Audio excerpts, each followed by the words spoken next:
Speaker, I rise to seek a statement regarding the recruitment of the National Youth Service volunteers. Honorable Speaker, pursuant to Standing Order number 44, subsection 2C, I wish to request for a statement from the Chairperson Departmental Committee on Social Protection regarding the lack of transparency and equity in recruitment of National Youth Service, NYS.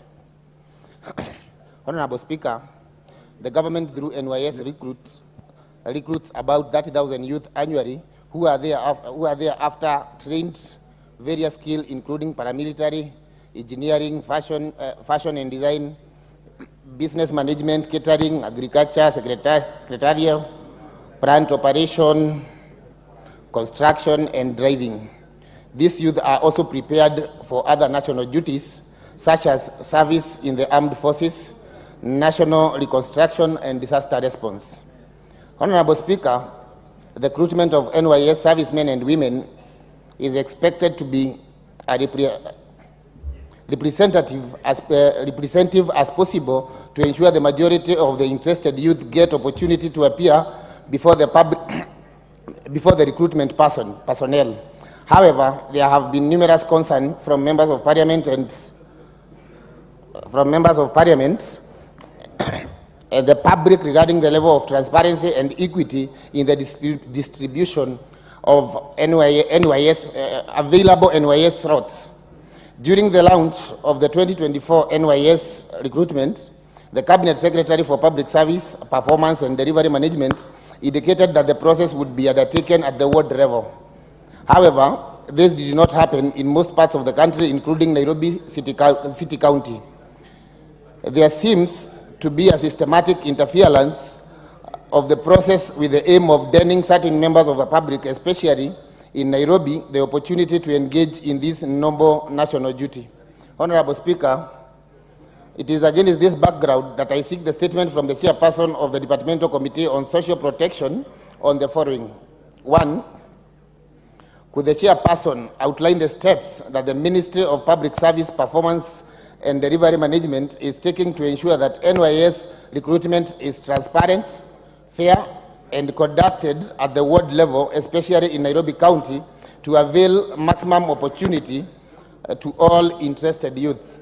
Number 2, could the Chairperson of the Departmental Committee on Social Protection and the Budget and Appropriation Committee take measures to ensure that operation of NYS are carried out in utmost fidelity to the law and consider withholding funding to the NYS either through supplementary budget or through the 2024-2025 estimates unless proper measures are put in place to address members' concern?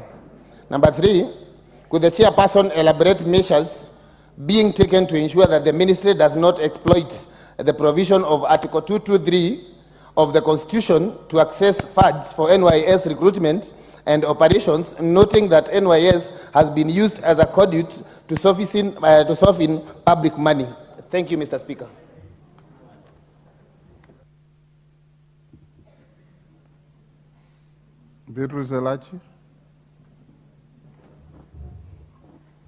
Thank you, Mr. Speaker. Mr. Speaker, while I want to appreciate and thank the member of Embakasi Central, I will also just to add on, Mr. Speaker. You see, when you look at Nairobi with 17 constituencies, I would wish they also explain to us how it normally ends up. 17 constituencies can go on one day and do their recruitment, all of them together. How do you end up now showing us a list? Or is it possible for the chair now to bring us the list and show each constituency how many of our young people were recruited, based that in every constituency across the country, Mr. Speaker, there is a number that is taken per constituency? And did it just go to one constituency? How do you ensure each constituency benefits like any other constituency, Mr. Speaker? Thank you, Mwenje. Thank you, Chair, and I want to support my colleague from Embakasi Central. Honorable Speaker, in Nairobi, our constituencies are quite close to one another. By taking us to one single venue, creates a disadvantage, because that means it is impossible to determine where you will get, how you will be able to determine which person comes from which ward, Honorable Speaker. It is important that we follow the criteria. The criteria that was given by the CS is a very good criteria, but it would have been fair if we involved even use of the voter identity, the voter register, to determine where somebody comes from. A second issue, Honorable Speaker, which we'll also need to the chair of the committee to note, is that when I got my ID card, I was in secondary school, somewhere in Kikuyu, actually in Alliance. I know you never know, some of us went there. So my ID will not read that I'm from Embakasi. Now, I got it when I was in high school. So what happened, Honorable Speaker, is that people who had ID cards that were reading Murang'a, Nyeri, were being told to go away and go to where they got the ID. That's a very unfair system, Honorable Speaker, because those people got the IDs there, but they live and reside here in Nairobi. So these are some of the details that need to be addressed, and I'm hoping that when the chair comes to respond on this issue, they'll be able to give us a good explanation and be able to show us, and we must insist that the voter register is used in Nairobi to determine the number of beneficiaries from each ward as per the list given by the CS. Thank you, Honorable Chair.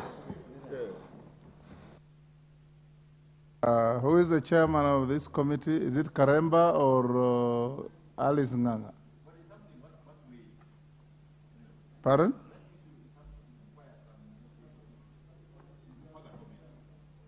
Go ahead, I'll give you 1 minute.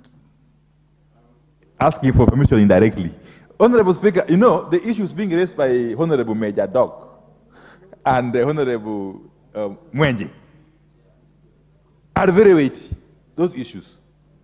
Because Nairobi, for instance, just like Kisumu, Mombasa, wherever, belong to everybody. Yes, when you find yourself staying in Kisumu city, it doesn't matter where you are born or where you got your ID card from.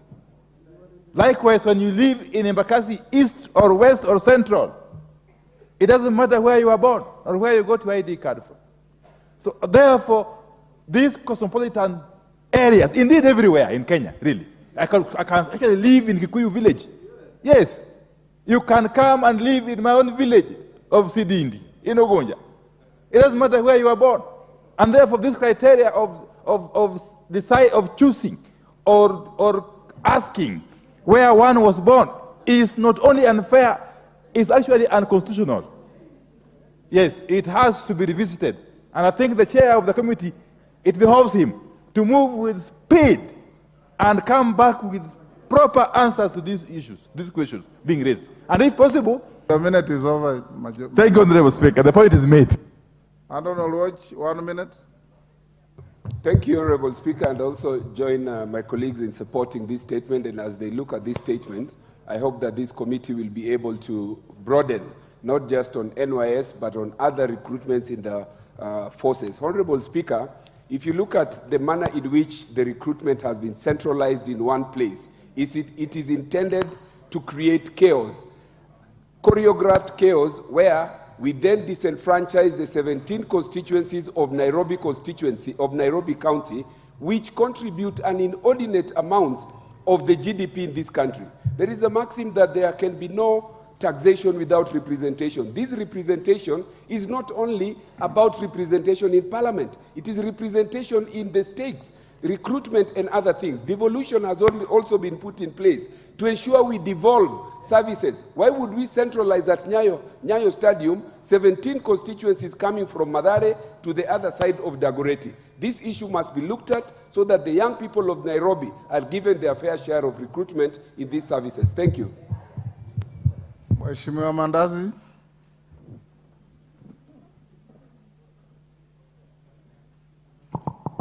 Yeah, thank you, Speaker. And equally, from my constituency, I have 2 regions. Unlike we are speaking about the towns and the cities, Chepalungu constituency has 2 regions in terms of politically, some regions are in Chepalungu, and administratively, some regions that lie towards Bomet town are in Bomet Central and East. And subsequently, in any recruitment of any kind of discipline, some are disadvantaged. They are normally told to go back to Bomet Central. When they go to Bomet Central, they are told to go back to Sigor. Actually, Speaker, we should be looking not at the ID, but at the person who is gone there to be interviewed for that particular discipline. I want to support my colleagues.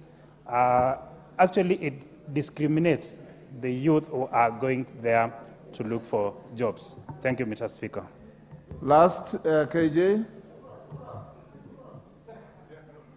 That MP from Chepalong is rural.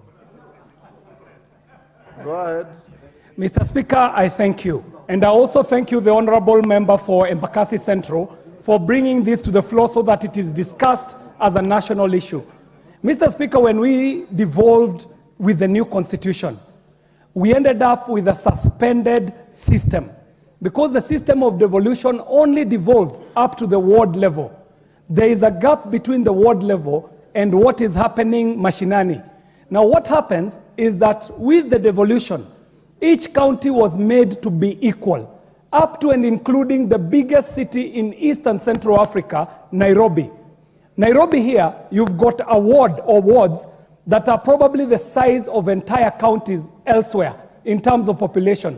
So when you centralize the recruitment of either NYS or police or the army and so on, you are disenfranchising an extremely big part of Kenya's population.